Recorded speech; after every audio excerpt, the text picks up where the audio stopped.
मैं अणिमा आदि सिद्धिमयी किरणों से आवृत भवानी का ध्यान करता हूँ। उनके शरीर का रंग लाल है, नेत्रों में करुणा लहरा रही है तथा हाथों में पाश, अंकुश, बाण और धनुष शोभा पाते हैं।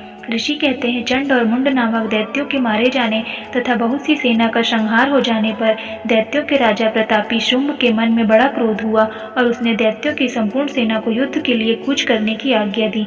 वह बोला, आज उदा युद्ध नाम के 86 दैत्य सेनापति अपनी सेनाओं के साथ युद्ध के लिए प्रस्थान करें।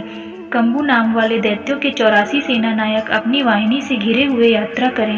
50 कोटि वीर कुल के और 100 धौम कुल के असुर सेनापति मेरी आज्ञा से सेना सहित कूच करें। कालक, दौहर्द, मौर्य और कालकेय असुर भी युद्ध के लिए तैयार हो मेरी आज्ञा से तुरंत प्रस्थान करें। भयानक शासन करने वाले असुर राज शुंभ इस प्रकार की आज्ञा दे सहस्त्रों बड़ी बड़ी सेनाओं के साथ युद्ध के लिए प्रस्थित हुआ। उसकी अत्यंत भयंकर सेना आती देख चंडिका ने अपने धनुष की टंकार से पृथ्वी और आकाश के बीच का भाग गुंजा दिया। राजन, तदनंतर देवी के सिंह ने भी बड़े जोर से दहाड़ना आरंभ किया। फिर अंबिका ने घंटे के शब्द से उस ध्वनि को और भी बढ़ा दिया। धनुष की टंकार, सिंह की दहाड़ और घंटे की ध्वनि से संपूर्ण दिशाएं गूंज उठी। उस भयंकर शब्द से काली ने अपने विकराल मुख को और भी बढ़ा लिया तथा इस प्रकार वे विजयिनी हुई। उस तुमुल नाद को सुनकर दैत्यों की सेनाओं ने चारों ओर से आकर चंडिका देवी के सिंह तथा काली देवी को क्रोधपूर्वक घेर लिया। राजन, इसी बीच में असुरों के विनाश तथा देवताओं के अभ्युदय को लिए ब्रह्मा, शिव, कार्तिकेय, विष्णु और इंद्र आदि देवों की शक्तियां, जो अत्यंत पराक्रम और बल से संपन्न थीं, उनके शरीरों से निकलकर उन्हीं के रूप में चंडिका देवी के पास आ गईं।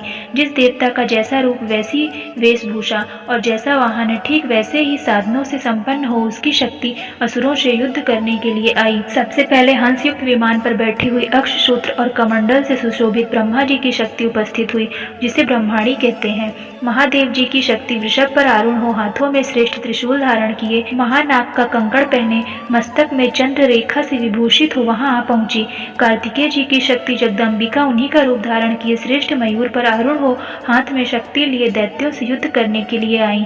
इसी प्रकार भगवान विष्णु की शक्ति गरुड़ पर विराजमान हो शंख, चक्र, गदा, शांग, धनुष तथा खंग हाथ में लिए वहां आई।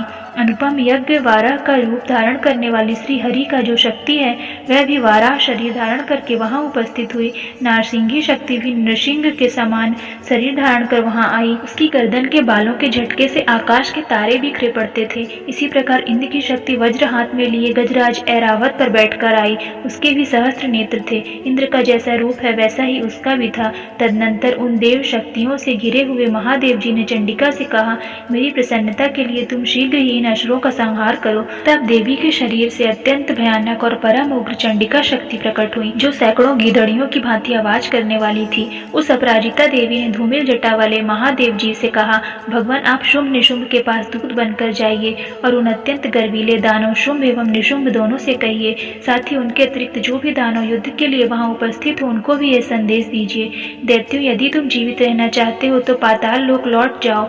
इंद्र को त्रिलोकी का राज्य मिल जाए और देवता यज्ञ भाग का उपभोग करें। यदि बल के घमंड में आकर तुम युद्ध की अभिलाषा रखते हो तो आओ, मेरी शिवाएं तुम्हारे कच्चे मांस से तृप्त हो। क्योंकि उस देवी ने भगवान शिव को दूत के कार्य में नियुक्त किया था, इसलिए वह शिव दूती के नाम से संसार में विख्यात हुई। वे महादैत्य भी भगवान शिव के मुंह से देवी के वचन सुनकर क्रोध में भर गए और वहां जहाँ कात्यायनी विराजमान थी उस ओर बढ़े। तदनंतर वे दैत्य अमर्ष में भरकर पहले ही देवी के ऊपर बाण, शक्ति और वृष्टि आदि अस्त्रों की वृष्टि करने लगे। तब देवी ने भी खेल खेल में ही धनुष की टंकार की और उससे छोड़े हुए बड़े बड़े बाणों द्वारा दैत्यों के चलाए हुए बाण, शूल, शक्ति और फरसों को काट डाला। फिर काली उनके आगे होकर शत्रुओं को शूल के प्रहार से विदीर्ण करने लगी और खटवांग से उनका कचूमर निकालती हुई रणभूमि में विचरने लगी। ब्रह्माणी में जिस जिस ओर दौड़ती उसी ओर अपने कमंडल का जल छिड़क कर शत्रुओं के ओज और पराक्रमों को नष्ट कर देती थी। महेश्वरी ने त्रिशूल से तथा वैष्णवी ने चक्र से और अत्यंत क्रोध में भरी हुई कुमार कार्तिकेय की शक्ति ने शक्ति से दैत्यों का संहार आरंभ किया। इंद्र शक्ति के वज्र प्रहार से विदीर्ण हो सैकड़ों दैत्य दानव रक्त की धारा बहाते हुए पृथ्वी पर सो गए। वाराही शक्ति ने कितनों को अपनी थुथुनी की मार से नष्ट किया, दाढ़ों के अग्रभाग से कितनों की छाती भेद डाली, कितने ही दैत्य उसके चक्र की चोट से विदीर्ण होकर गिर पड़े। नारसिंही भी दूसरे दूसरे महादैत्यों को अपने नखों से विदीर्ण करके खाती और सिंहनाद से दिशाओं एवं आकाश को गुंजाती हुई युद्ध क्षेत्र में विचरने लगी। कितने ही असुर शिवदूती के प्रचंड अट्टहास से अत्यंत भयभीत हो पृथ्वी पर गिर पड़े और गिरने पर उन्हें शिवदूती ने उसी समय अपना ग्रास बना लिया। इस प्रकार क्रोध में भरे हुए मातृगणों को नाना प्रकार के उपायों से बड़े बड़े असुरों को मर्दन करते देख दैत्य सैनिक भाग खड़े हुए। मातृगणों से पीड़ित दैत्यों को युद्ध से भागते देख रक्तबीज नामक महादैत्य क्रोध में भरकर युद्ध करने के लिए आया। उसके शरीर से जब रक्त की बूंद पृथ्वी पर गिरती तब उसी के समान शक्तिशाली एक दूसरा महादैत्य पृथ्वी पर पैदा हो जाता। महासुर रक्तबीज हाथों में गदा लेकर इंद्र शक्ति के साथ युद्ध करने लगा। तब ऐन्द्री ने अपने वज्र से रक्तबीज को मारा। वज्र से घायल होने पर उसके शरीर से बहुत सारा रक्त चूने लगा और उससे उसी के समान रूप तथा पराक्रम वाले योद्धा उत्पन्न होने लगे। उसके शरीर रक्त की जितनी बूंदें गिरी उतने ही पुरुष उत्पन्न हो गए। वे सब रक्तबीज के समान ही वीरवान, बलवान और पराक्रमी थे। वे रक्त से उत्पन्न होने वाले पुरुष भी अत्यंत भयंकर अस्त्र शस्त्रों का प्रहार करते हुए महामात्रगणों के साथ घोर युद्ध करने लगे। पुनः वज्र के प्रहार से जब उसका मस्तक घायल हुआ तब रक्त बहने लगा और उससे हजारों पुरुष उत्पन्न हो गए। वैष्णवी ने युद्ध में रक्तबीज पर चक्र का प्रहार किया तथा ऐन्द्री ने उसे दैत्य सेनापति को गदा से चोट पहुंचाई। वैष्णवी के चक्र से घायल होने पर उसके शरीर से जो रक्त बहा और उससे जो उसी के बराबर आकार वाले सहस्त्रों महादैत्य प्रकट हुए, उनके द्वारा संपूर्ण जगत का व्याप्त हो गया। कौमारी ने शक्ति से, वाराही ने खंग से और महेश्वरी ने त्रिशूल से महादैत्य रक्तबीज को घायल किया। क्रोध में भरे हुए उस महादैत्य रक्तबीज भी गदा से सभी मात्र शक्तियों पर पृथक पृथक प्रहार किया। शक्ति और शूल आदि से अनेक बार घायल होने पर जो उसके शरीर रक्त की धारा पृथ्वी पर गिरी, उससे भी निश्चय ही सैकड़ों असुर उत्पन्न हुए। इस प्रकार उस महादैत्य के रक्त से प्रकट हुए असुरों द्वारा संपूर्ण जगत व्याप्त हो गया। इससे उन देवताओं को बड़ा भय हुआ। देवताओं को उदास देख चंडिका ने काली से शीघ्रतापूर्वक कहा, चामुंडे तुम अपना मुख और भी फैलाओ तथा मेरे शस्त्रपात से गिरने वाले रक्त बिंदुओं और उनसे उत्पन्न होने वाले महादैत्यों को तुम अपने इस उतावले मुख से खा जाओ। इस प्रकार रक्त से उत्पन्न होने वाले महादैत्यों का भक्षण करती हुई तुम रण में विचरती रहो। ऐसा करने से उस दैत्य का सारा रक्त क्षीण हो जाने पर वह स्वयं भी नष्ट हो जाएगा। उन भयंकर दैत्यों को जब तुम खा जाओगी तब दूसरे नए दैत्य उत्पन्न नहीं हो सकेंगे।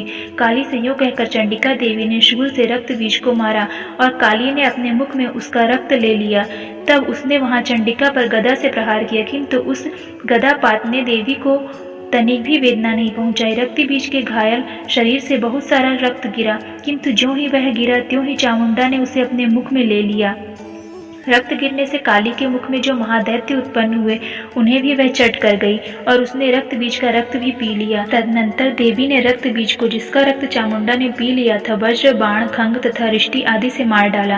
राजन, इस प्रकार शस्त्रों के समुदाय आहत एवं रक्तहीन हुआ। महादैत्य रक्त बीज पृथ्वी पर गिर पड़ा। नरेश्वर, इससे देवताओं को अनुपम हर्ष की प्राप्ति हुई और मातृगण उन असुरों के रक्तपान के मत से उद्धत सा होकर नृत्य करने लगी। इस प्रकार श्री मार्कंडेय पुराण में सावर्णिक मनवंतर की कथा के अंतर्गत देवी महात्म्य में रक्तबीज वध नामक 8वां अध्याय पूरा हुआ।